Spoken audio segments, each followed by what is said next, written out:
BPSC TRE 4.0 के लिए एवं एस्टेट में जो मैथ के क्वेश्चन आएंगे उसके लिए भी ये प्रैक्टिस बैच नंबर 3 है। तो आप लोग जुड़िएगा, सभी लोग पेन और कॉपी लेकर बैठ जाएं और सभी प्रश्नों के आंसर आप दीजिएगा। ठीक है, तो स्टार्टिंग करते हैं बेटा। इस बीपीएससी टीआरई 4 के लिए practice set number 3 question number first. देखो बेटा, एक जिनके पास ये प्रैक्टिस पेपर जो कराए जा रहे हैं ना, जिनके पास किरण की प्रकाशन की किताब है, ये देख रहे हैं आप, किताब ये बनी हुई है, इस किताब से ही क्वेश्चन कराए जा रहे हैं। ठीक है, तो इसके जितने क्वेश्चन हैं सारे प्रैक्टिस सेट कराए जाएंगे और आप लोग पेन कॉपी लेकर बैठ जाइएगा और सॉल्व करिएगा। ठीक है, स्टार्टिंग करते हैं बेटा आज क्लास का पहला क्वेश्चन। तो पहला क्वेश्चन दे रखा है,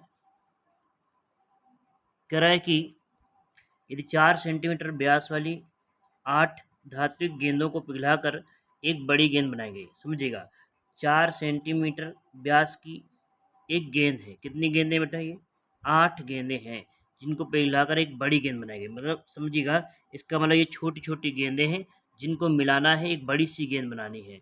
देखो एक चीज़ समझिएगा, जब भी ऐसा कोई क्वेश्चन आता है कि छोटे गेंदों से बड़ी गेंद बनाई जाती है, तो ध्यान रखिएगा उनका हमेशा वॉल्यूम जो है ना, उनका जो आयतन है वो हमेशा बराबर होता है। ठीक है, यहाँ पर जो ये छोटे गेंद की त्रिज्या, छोटे गेंद की व्यास कितना है बेटा? 4 सेंटीमीटर। अगर व्यास 4 सेंटीमीटर, त्रिज्या उसका आधा होता है, तो ये मान लीजिए ये छोटे गेंद की त्रिज्या कितनी हो जाएगी बेटा?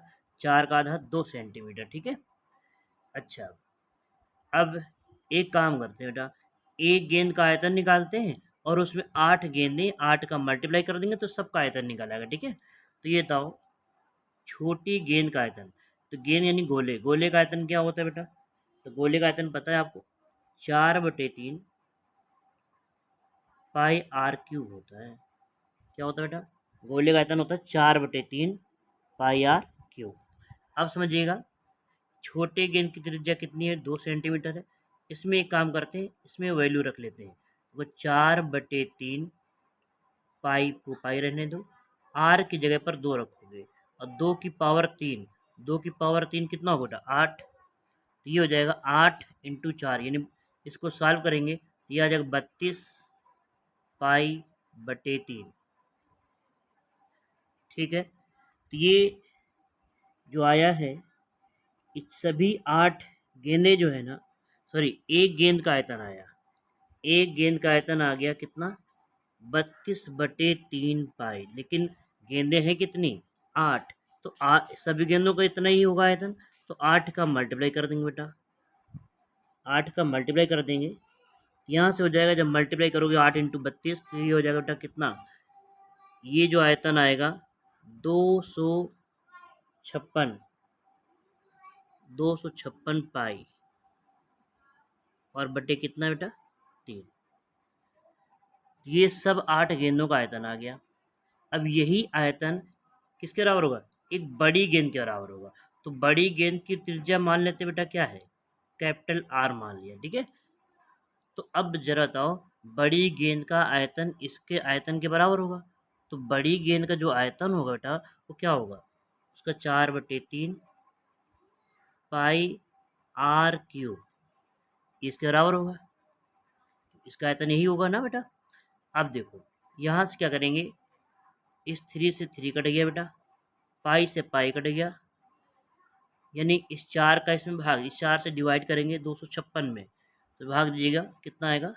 आर क्यूब बराबर आ जाएगा 4×6 = 24 होगा, एक बच्चेगा, 4×4 = 16। आर क्यूब का मान 64 है। तो बताओ जरा, आर क्यूब ये किसका क्यूब है? ये 4 का क्यूब है। तो यहाँ से बड़े गेंद की त्रिज्या कितनी आ जाएगी? आंसर आया 4 सेंटीमीटर। ठीक है, ऑप्शन नंबर सेकेंड। उम्मीद करते हैं ये क्वेश्चन समझ में आया होगा। फिर से एक बार थोड़ा सा बता देते हैं। पहले छोटी गेंद की त्रिज्या 2 सेंटीमीटर है। यहाँ से एक गेंद का आयतन निकाला गया, एक गेंद का आयतन आया 32 पाई/3, और चूंकि 8 गेंदें हैं तो इसलिए 8 का मल्टीप्लाई कर दिया गया। तो 8 गेंद का जो आयतन है वो आया 256 256 पाई/3, ठीक है बेटा। यही आयतन किसके बराबर है? बड़ी गेंद का आयतन। बड़ी गेंद का आयतन फार्मूला लगाया, यहाँ से आर की वैल्यू आंसर आ गई 4 सेंटीमीटर, ठीक है। तो अगला क्वेश्चन देखते हैं, ठीक है बेटा। इस क्वेश्चन सॉल्व करिएगा। 9 संतरों का विक्रय मूल्य 12 संतरों के क्रय मूल्य के बराबर है, तो लाभ प्रतिशत कितना होगा? ये ऑप्शन आपको दे रखे हैं, लाभ प्रतिशत कितना है ये दिए गए बेटा, ठीक है। जल्दी से आंसर निकालिए सब लोग, कमेंट करिएगा। कह रहे 9 संतरों का विक्रय मूल्य। तो ऐसे क्वेश्चन जब आते हैं ना, तो आप क्या करते हैं, देखो समझिए ना मैंने, ध्यान से बेटा। देखो क्रय मूल्य को क्या बोलते हैं? क्रय मूल्य यानी सीपी होता है इंग्लिश में, और विक्रय मूल्य को क्या बोलते हैं बेटा? एसपी यानी सेलिंग प्राइस, ठीक है। तो हमने लिख लिया ऐसे, क्रय मूल्य और विक्रय मूल्य। इधर लिख लिया बेटा, इधर हमने लिखा रुपए, इधर लिखा वस्तुएं। ये काम करते हैं, 1 मिनट।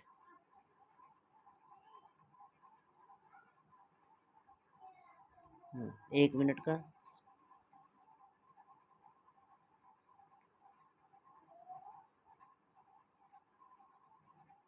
हाँ, इधर रखते हैं रुपए, इधर रखते हैं वस्तुएं, ठीक बेटा।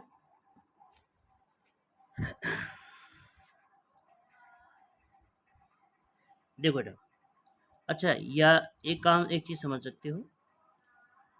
अब यहाँ पर ये बताइए, 9 संतरों का विक्रय मूल्य यानी वस्तुएं कितनी है? 9 है। 9 संतरों का विक्रय मूल्य किसके बराबर है?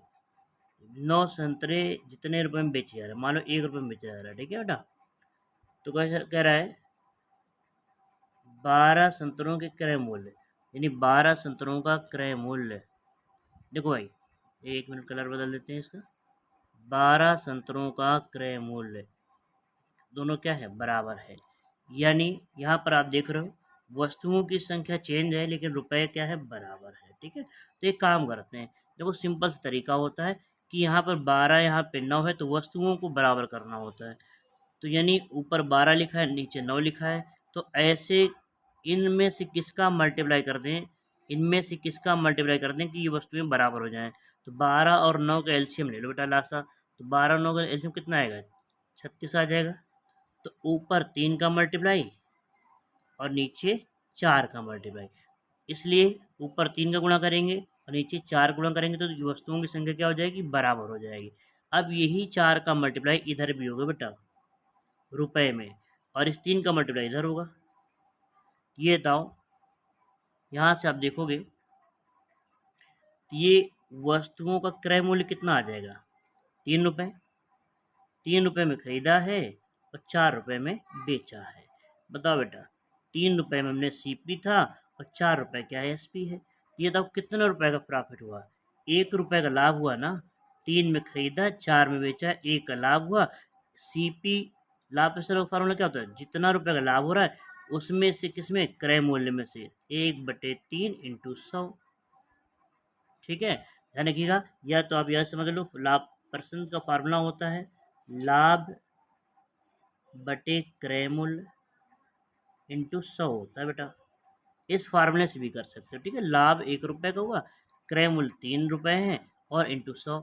इसको सॉल्व करेंगे, आंसर तुम्हारा आ जाएगा 33 सही 1/3%, ठीक है।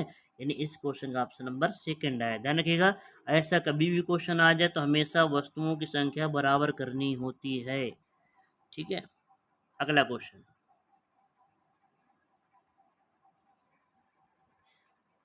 Question number 93। कह रहे 2 समरूप त्रिभुजों के क्षेत्रफल क्रमशः इतने हैं, तो उनकी ऊंचाई में अनुपात। देखो बेटा, जब भी ऐसा कोई क्वेश्चन आता है ना, कभी भी क्वेश्चन ऐसा आ जाए, अगर 2 समरूप त्रिभुज हैं, उनके क्षेत्रफल दिए गए हैं, ठीक है, उनकी ऊंचाई, ऊंचाई में अनुपात। देखो एक चीज समझना, यानी ये स्क्वायर में है, क्षेत्रफल मान समझिए स्क्वायर में होता है, और उनकी ऊंचाई पूछ रहा है, ऊंचाई यानी स्क्वायर में नहीं होगी, ये सेंटीमीटर में होगी, ठीक है। तो देखो यहाँ लिखा है वर्ग, यहाँ पे वर्ग। तो एक काम करते हैं बेटा, हमेशा जब दो त्रिभुज बराबर हों तो उनकी ऊंचाइयों में रेशियो जो पूछा गया ना, वो जितना वर्ग होगा, 81 लिखा है, 81, और क्या लिखा है बेटा, 49। ये बताओ, इनका हमेशा स्क्वायर रूट निकाल, वर्गमूल निकालेंगे। यानी यहाँ से कह सकते जब भी क्षेत्रफल दे रखा हो, ऊंचाइयों में अनुपात पूछेगा, तो बस इनका वर्गमूल निकालना बेटा। ये बताओ, इसका वर्गमूल 81 किसका वर्ग होता है, 9 का, और ये किसका होता है, 7। आंसर क्या आ गया, 9:7। आंसर आया 9:7। बहुत आसान है। जब भी त्रिभुज के क्षेत्रफल बराबर होते हैं तो उनमें ऊंचाई में अनुपात हमेशा उनका वर्गमूल होता है। जितना क्षेत्रफल दे रखा हो उसका वर्गमूल कर देंगे, ठीक है। ये फार्मूला चाहे आप याद रखिएगा। इसका आंसर आ गया 9:7, पहला को option. Question next, question number 94 दे रखा है, 94। कह रहा है एक अर्धगोले और एक शंकु के आधार बराबर हैं। यानी अर्धगोले और जो शंकु का आधार है, दोनों क्या है, बराबर है, ठीक है। फिर कह रहा है उनकी ऊंचाइयाँ भी बराबर हैं।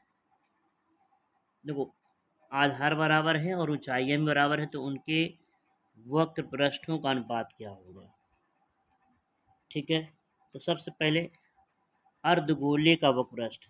देखो, अर्धगोले का बेटा वक्र पृष्ठ क्या होता है, अर्धगोले का वक्र पृष्ठ होता है, याद कर लिए, पूरे गोले का वक्र पृष्ठ होता है, यानी वक्र पृष्ठ का मतलब क्षेत्रफल जो होता है 4πr² होता है। अर्धगोले की बात करेगा तो अर्धगोले का वक्र पृष्ठ, किसका वक्र पृष्ठ बेटा, अर्धगोले का वक्र पृष्ठ होता है 2πr²,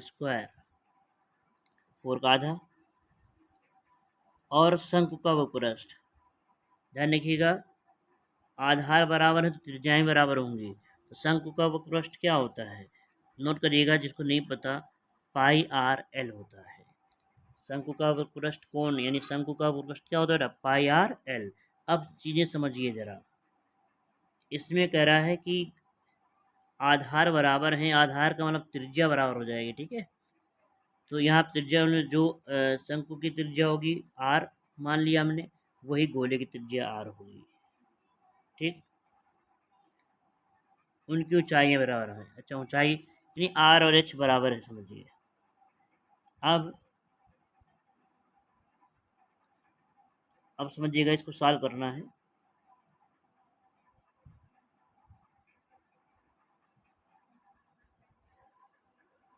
तो क्या पूछा गया, उनके वक्र पृष्ठों का अनुपात पूछा गया, उनके वक्र पृष्ठों का अनुपात पूछा गया। अब ये बताओ, एल क्या होता है, तिरछी ऊंचाई। यहाँ एल की बात नहीं कर रहा, तो एक काम करते, पहले इसको सॉल्व करते बेटा। πr, एल बराबर क्या होता है, एल को तो बोलते हैं तिर्यक ऊंचाई, तिरछी ऊंचाई। जिसको नहीं पता नोट कर लीजिएगा, एल बराबर होता है r² + h², ठीक है। लेकिन इसने कहा था ऊंचाई और उनकी ऊंचाइयाँ बराबर, ऊंचाई नहीं, जो आर ए भी है, ठीक है। इसको सॉल्व करते हैं, कैसे समझिए। यहाँ यानी यहाँ से हो जाएगा, ये ये ध्यान रखिए, ये किसका वक्र पृष्ठ है, ये अर्धगोले का है, और हम शंकु को सॉल्व कर रहे हैं बेटा। एल बराबर होता है √r² + h², ठीक है। और यहाँ से हो जाएगा πr r² तो रहेगा ही, h की जगह पर भी r रख लीजिएगा। यहाँ से हो जाएगा πr इंटू r² + 2r² होगा, जिसमें r बाहर आ जाएगा, √2 बचेगा बेटा, ठीक है। ये हो गया तुम्हारा। अब दोनों में अनुपात पूछा गया है, दोनों में क्या पूछा गया बेटा, अनुपात। किसमें समझिए, ये हो गया गोले का और ये हो गया शंकु का। अब दोनों में अनुपात पूछा गया, अनुपात निकाल लो। अनुपात कैसे निकालते हैं, अर्धगोले का 2πr² बट्टे इसका बेटा क्या हो जाएगा, πr² √2 हो जाएगा, πr² कट जाएगा, 2/√2, यानी इसको बन जाएगा 2√2। लेकिन एक चीज़ समझो, ऑप्शन में तो 2√2 नहीं दे रखा, √2 दे रखा है। एक काम करते हैं बेटा, इधर दोनों में √2 का मल्टीप्लाई कर दोगे, इधर √2 का मल्टीप्लाई करो 2 बचेगा, इधर √2 का मल्टीप्लाई करो 2√2 बचेगा। 2 से 2 कट जाएगा, यानी आंसर आएगा √2 रेशियो 1, यानी ऑप्शन नंबर सेकंड आ जाएगा। क्या आंसर आएगा? √2:1। ध्यान रखिएगा, अर्धगोले का वो पृष्ठ ही रखना है, शंकु का पृष्ठ पाई आर एल होता है, एल बराबर याद रखिएगा √r² + h²। पढ़ा होगा आपने। और यहाँ से इसका वो पृष्ठ और इसका अनुपात निकाला गया, रेशियो निकाला गया, आंसर आएगा √2 रेशियो 1। अगला क्वेश्चन नंबर 96। करें किसी वस्तु को 6% 4% लाभ से बेचने पर अंतर कितना है? 3 रुपए का है। तो उस वस्तु का क्रय मूल्य कितना है? देखिए ये क्वेश्चन बहुत आसान सा है, तो 96 नंबर क्वेश्चन है। किसी वस्तु को 6% और 4% के लाभ से बेचने पर उनमें अंतर कितने रुपए का? 3 रुपए का है। ठीक है, देखो बेटा, ये तो इसका कहना है कि कोई वस्तु का 6% बेच रहे हैं और उसी वस्तु का अगर 4% लाभ ले रहे हैं, तो अगर इन दोनों में अंतर 3 रुपए का, तो ये था बेटा 6% प्रॉफिट लेना था। अगर 4% में प्रॉफिट लेंगे तो अंतर कितना हो जाएगा? 2% का। और जो कि क्वेश्चन कर रहा है 2% की वैल्यू किस बराबर है? 3 रुपए के बराबर है। इनमें अंतर 3 रुपए का, तो बराबर में 3 लिखा। 2% बराबर 3 है, तो बेटा 1% की वैल्यू क्या हो गई? ये समझ लो। एक काम करते हैं कि 100% निकालना हो तो बेटा 100% निकालने के लिए ये 2% की वैल्यू 3 है, हमें पता करना है कि, एक मिनट, पेन सेलेक्ट कर लेते हैं। हाँ, हमें पता है क्रय मूल्य तो 100% मान लिया हमने, तो 100% की वैल्यू निकालनी है। तो इसमें 50 से गुणा करें तो 100 बन जाएगा, इधर 50 से गुणा हो तो इधर भी 50 से गुणा होगा बेटा, तो ये हो जाएगा 100%। और 100% की वैल्यू कितनी हो जाएगी? 150 रुपये। यानी उस वस्तु का क्रय मूल्य कितना होगा? 150। बहुत आसान क्वेश्चन, बहुत जल्दी कर पाएंगे आप लोग। कॉपी में क्वेश्चन नोट करते रहिएगा भाई, समझते रहिएगा, जो डाउट हो पूछिएगा। अगला क्वेश्चन है, एक साइकिल के पहिए के व्यास कितना है? 66 सेंटीमीटर है और 72 सेंटीमीटर है। अच्छा, इसका मतलब ये हुआ कि यहाँ पे साइकिल कितने हैं? 2 साइकिल के पहिए हैं क्या? एक छोटा पहिया और एक बड़ा पहिया। ठीक है, तो लिखा है बड़े पहिया निश्चित। हाँ चलिए, बड़े पहिए को निश्चित दूरी तय करने में 1188 बार घूमता है, तो छोटे पहिए उसी दूरी घूमने कितना समय? चलो ठीक है, कितनी बार घूमना चाहो। देखो, अच्छा ये बताओ, छोटे पहिए का व्यास, छोटे पहिए का व्यास कितना बेटा? 66। और जो व्यास होता है वो हमेशा त्रिज्या का आधा होता है, सॉरी दुगना होता है। तो यहाँ से त्रिज्या निकालो। छोटे व्यास, छोटे पहिए की त्रिज्या मान ली बेटा आर है, स्मॉल आर, तो इसकी त्रिज्या आ जाएगी 33, 66 का आधा 33 जगह। और बड़े वृत्त या बड़े पहिए की त्रिज्या, ये 72 व्यास है, 72 का आधा करो, व्यास का आधा, कितना आ जाएगा बेटा? 36। ठीक है, यहाँ से दोनों की त्रिज्याएँ आ गई। अब क्वेश्चन अगर है, यदि बड़ा पहिया कितना, एक दूरी तय करने में कितना, 1101 निश्चित दूरी तय करने में 1188 बार घूमता है। अच्छा, तो बड़ा पहिया जो घूमता है कितनी बार घूमता है बेटा? 1188 बार। तो एक काम करते हैं, ये तो जो पहिया है जो घूमेगा, तो घूमेगा तो कितनी दूरी चलेगा? तो अपने बराबर, यानी एक सर्कल घूमेगा, सर्कल में परिधि। तो बताओ बड़े पहिए की परिधि का फॉर्मूला क्या होता है? 2πr। क्या होता है बेटा? 2πr। यहाँ से 2 पाई की वैल्यू कितनी होती है? 22/7। आर कितना है? 36 है। इतना हो गया। ये एक पहिया जितना कवर करेगा, एक पहिया जितना घूमेगा, जितनी दूरी घूमेगा, तो पहिया तो अपनी परिधि के बराबर घूमेगा एक बार में। अब कितने चक्कर लगा रहा है वो? 1188। यानी इसी में से गुणा कर देंगे बेटा इसका, 1188 का, 1188 का। ठीक है, जिससे निकालेगा टोटल दूरी कितनी है। तो इसको सॉल्व करेंगे, हालांकि अभी सॉल्व करोगे तो संख्या भी बड़ा। एक काम करते हैं, ये कुल दूरी आ गई। अब इसी दूरी को छोटे पहिया चलेगा, तो कितने चक्कर लगाने पड़ेंगे। यहाँ से एक काम करते हैं बेटा, छोटे पहिया एक बार में कितना घूमेगा उससे इसमें भाग दे देंगे। छोटे पहिया एक बार में कितना घूमेगा, तो छोटे पहिया बता अपनी परिधि के बराबर घूमेगा। परिधि क्या होता है, 2πr। आर कितना छोटे पहिए की, 33। इससे भाग देंगे तो पता चल जाएगा कितनी बार घूमेगा। तो एक काम करते बेटा, बहुत आसान हो जाएगा, हम लोग सॉल्व नहीं करेंगे, मतलब इसको पूरे को हल नहीं करना। देखो ये 2π से कट गया, पाई का मान 22/7 होता है ना बेटा, इसको हटा दिया। अब 33, 11 से भाग दो 33 में 3 बार, इधर 11 से भाग, 11 कम 11, 1188, 1188, फिर 3 से भाग दे दो, 3 त्रिका 9, 3 18, यानी कितने चक्कर लेंगे, 36 इंटू 36, 36 कितना होगा, 36 का स्क्वायर, ये होता है 1296। सबको समझ आया क्या किया गया। बड़े पहिए का त्रिज्या 36 है, छोटे पहिए का त्रिज्या 33 है। बड़े पहिया जो है 1188 बार घूमता है, तो एक बार हमने निकाला परिधि, उसमें 1188 का मल्टीप्लाई कर दिया। परिधि का फार्मूला ध्यान रखिए 2πr होता है बेटा, और उसी में से डिवाइड कर दिया, भाग दे दिया गया छोटे पहिए के दूरी से, यानी एक सर्कल वाले से। ठीक है, अगला क्वेश्चन, क्वेश्चन नंबर 97।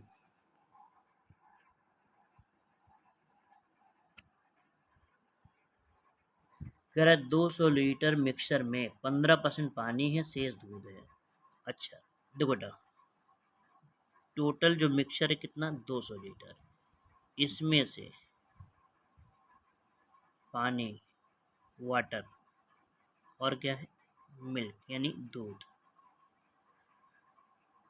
पानी जो है 15% है, अगर पानी बेटा 15% होगा तो बच्चे कितना, 85% दूध होगा। अब कर दूध की मात्रा कितनी मिलाई जाए, यानी दूध अगर मिलाएंगे, दूध इसमें बढ़ाना है, दूध कितना मिलाएं, लेकिन इसका मतलब पानी उतना ही रखना है बेटा, पानी नहीं बढ़ाना। किसको बढ़ाना है, दूध की मात्रा कितनी बढ़ा दी जाए, कितना हो जाए, 87.5% हो जाए। दूध की मात्रा कितनी बढ़ाएं, 87 दशमलव कितना हो जाए, 5% हो जाए, इतना दूध हो जाए। ठीक है ना। अब एक चीज समझिएगा, यानी यहाँ पर मिल्क, देखो दूध की मात्रा बढ़ाई जा रही है, पानी तो नहीं होगा, तो 200 का 15% कितना होगा बेटा, ये आ जाएगा कितना, 200 का 15% 30 लीटर पानी आ जाएगा। इसका मतलब ये हुआ कि बाद में भी पानी कितना होगा, 30 लीटर होगा। क्लियर है ना। अच्छा, यानी पानी तो 30 ही हुआ ना मिलाने के बाद, है ना। अब क्या पूछा गया है, कितना दूध मिलाएं, तो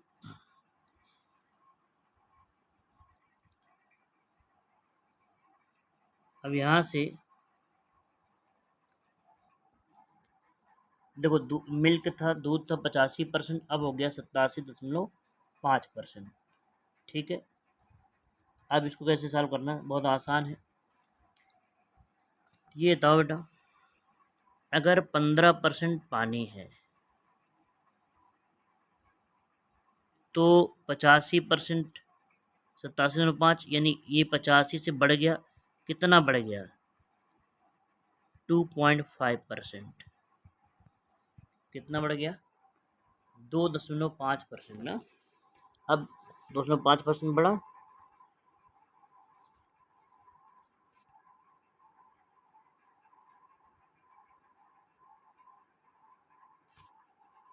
एक मिनट,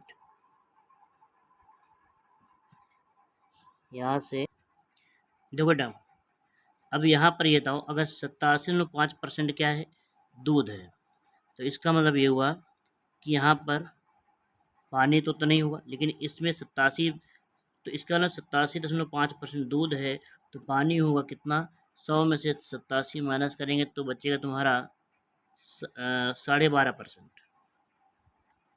12.5% क्या होगा बेटा, पानी होगा।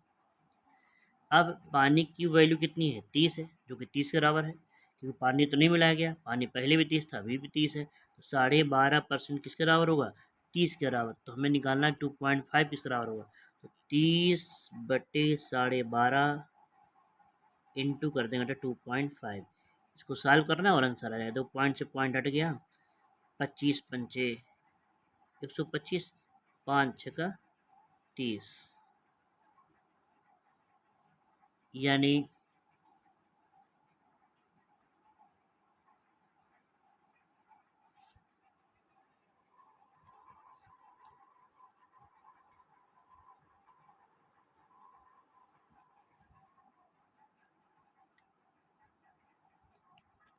कितना हो गया, 87।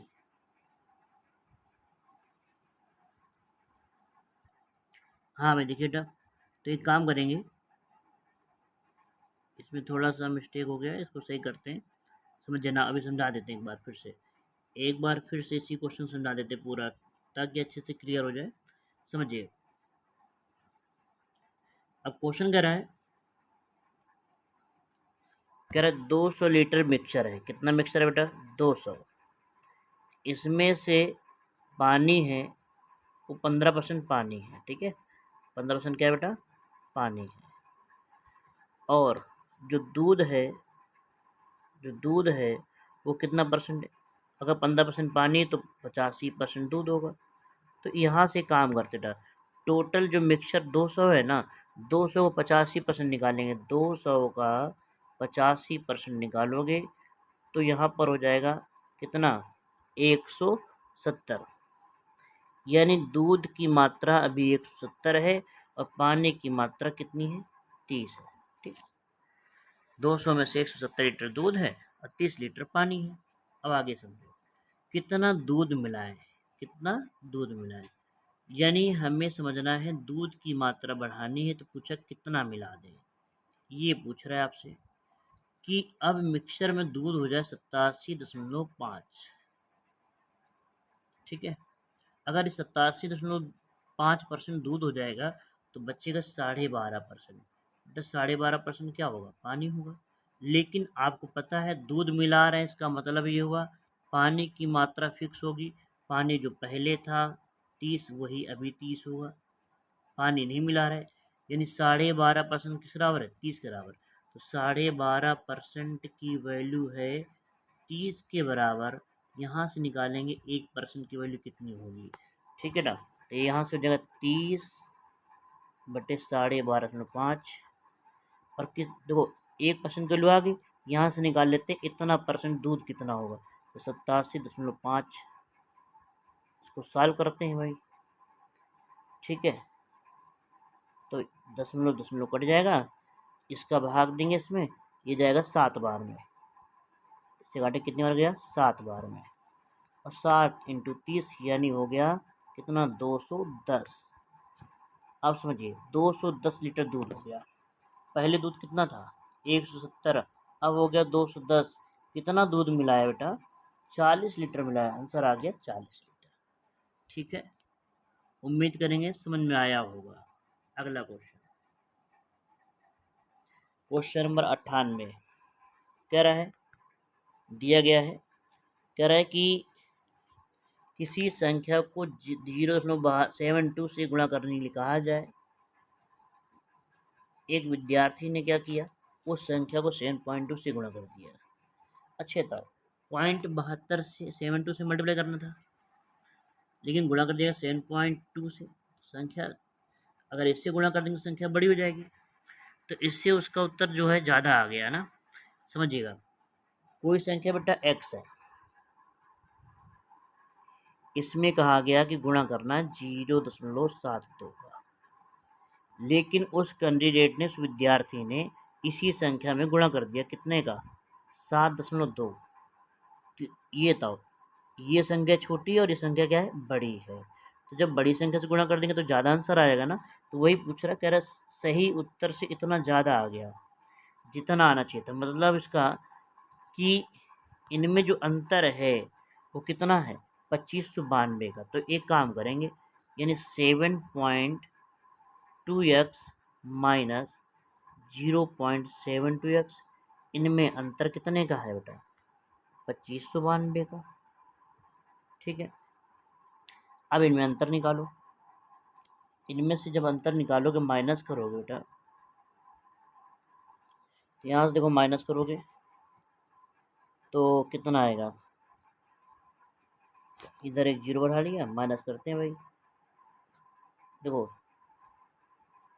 पॉइंट के बाद ये माइनस करेंगे, 10 में से 2 जाएगा 8, बचेगा 1, 11, 11 में 7 गया 4, इधर बचा 6.48। x बराबर 2592। ठीक है,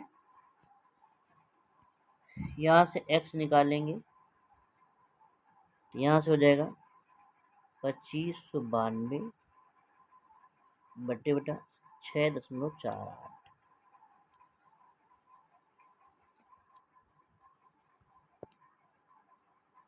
इसका इसमें भाग देंगे, दशमलव हटाया नीचे से। देखो नीचे से 2 अंक बाद दशमलव लगाया ना, ये दशमलव हटाएंगे, ऊपर 2 जीरो बढ़ जाएंगे। ठीक है, इसका भाग देंगे, इसमें कितनी बार जाएगा? इकाई का अंक क्या है? यहाँ 8 है, यहाँ 2 है, यानी 4 से गुणा करें। किससे गुणा करें बेटा? 4 से। देखो इसका भाग देंगे, 4 बार जाएगा। चेक करिए, 4 अट्ठे 32, 2 4 चौक 16, 3। हाँ, अब यहाँ से x बराबर हो जाएगा 400। क्या हो जाएगा? 400। तो हमने, उसने पूछा था संख्या क्या, हमने संख्या क्या मानी थी बेटा? x मानी थी। ये इसका आंसर है। आंसर आ गया पहला ऑप्शन। अगला क्वेश्चन नंबर 10। ए और बी की आय का अनुपात दे रखा है, उनके व्यय का अनुपात दे रखा है, प्रत्येक की बचत दे रखी है। तो ए की आय पूछ रहा है कितनी है। देखो जरा समझिए, ये था ये।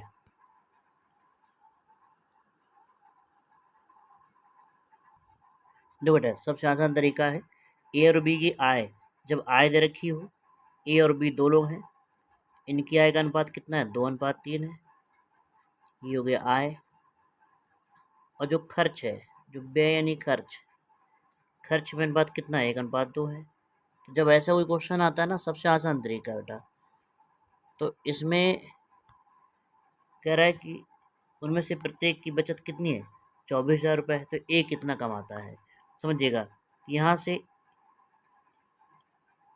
ए की आय निकालना, तो हमेशा क्रॉस मल्टीप्लाई करेंगे। तो यहाँ से आय और खर्च में जो क्रॉस मल्टीप्लाई करेंगे ना ऐसे, ये समझिएगा बेटा, ये हो जाएगा 2 दूनी 4, यानी आय हो गई 4 और 3 एकम 3, खर्च हुआ 3। कितना बचाया बेटा?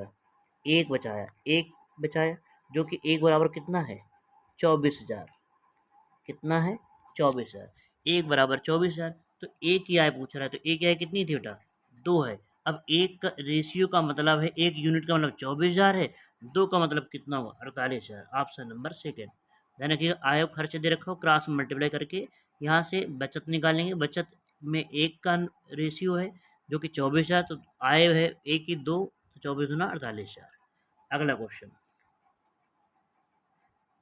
एक कक्षा में लड़कों की संख्या लड़कियों की संख्या कुल मिलाकर 12% अधिक है।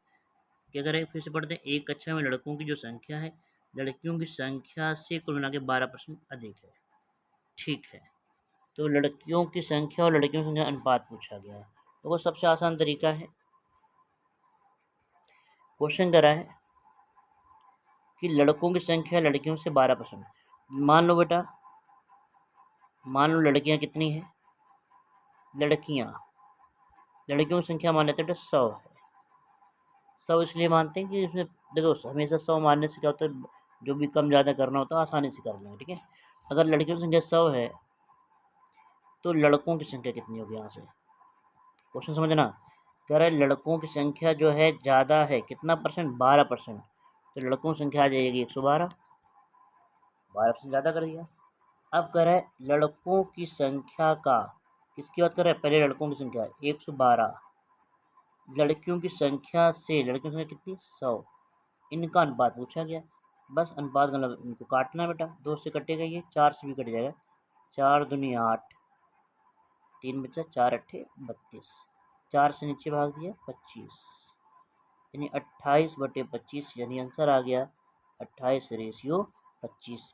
आसानी से आंसर आ गया। ठीक क्वेश्चन है वो बेटा। तो आज के ये 10 क्वेश्चन हो गए, ये मिला के कुल मिला के 100 तक कंप्लीट हो चुका है। अगले 10 क्वेश्चन अगली क्लास में कराए जाएंगे। इनको आप प्रैक्टिस करिएगा, एक बार नहीं समझाए तो दोबारा फिर से लगाइएगा, आप समझिएगा और आपको आसानी से क्वेश्चन आप एक दो बार जब लगाएंगे तो अच्छे से कर पाएंगे। ऐसे ही क्वेश्चन पेपर में पूछे जाएंगे, आप मेहनत करिएगा तभी आप सिलेक्शन होगा। आज के लिए इतना ही बेटा, अगली क्लास में मिलते हैं नेक्स्ट प्रैक्टिस सेट के साथ में। आज के लिए इतना ही। जय हिंद।